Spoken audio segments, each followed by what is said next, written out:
Graži saulėta diena ir negalėjau nepasinaudoti progą ir nevažiuoti per objektus, pafilmuoti juos, papasakoti apie tai, ką mes darom. Ir už mano nugaros namas, kurį jūs jau matėte, sudeginta medienos apdaila. Apeisim, pasižiūrėsim, pakomentuosiu daugiau apie šio tipo dailylentes. Truputį apie patį namą, labai dideli, gražus langai, aišku, čia bus kažkada ir terasa.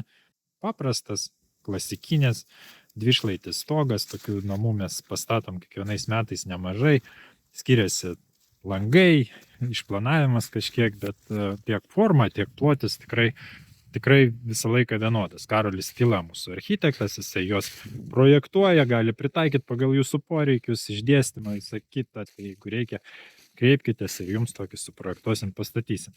Kuo išsiskiria šitas namelis, tai savo apdaila, degintą medieną naudojam ne taip dažnai ir papasakosiu kodėl. Pliusas man turbūt didžiausias tai vaizdas, man tikrai labai gražu. Pasižiūrėkim, kaip atrodo pakaliminės lentutės. Tikrai pripažinkit, vaizdas geras. Kas įdomu, kad ir kaina gera šitos degintos medienos. Tai yra, ar jūs dažysit lentą, ar jūs ją deginsit ir taip jinai atrodys, kaip čia atrodo, su visais tais gražiais raštais, medžio kontūrais, viskas labai gražiai matosi. Čia yra didžiulis pliusas šitai dailylentai. Minusas jos tas, kad ne visai aišku, kiek tarnaus šitą medieną ir ką su ją po to reiks daryti. Nes čia matom, kad užtepta kažkokia tai alyva greičiausiai ir aišku, kaip ir viskas visada gyvenime sensta ir ką reiks daryti po to, atsakymo aš čia ne visai turiu.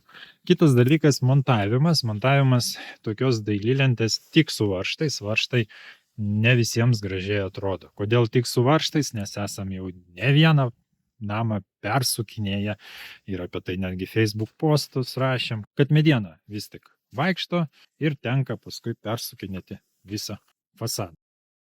Na ir dar vienas toksai trūkumas, gal ne šiuo atveju, jeigu pastebėt, kai būna ypatingai daugiau deginta mediena, šitas tarpelis tarp lentų dažnai būna tiek nudegintas, kad matosi skylutės. Tikrai esam su to susidūrę kitose objektuose. 3 esminiai trūkumai - montavimas tik su varžtais, ne visai aiški eksploatacija, na ir nudeginimo lygis ne visada būna geras.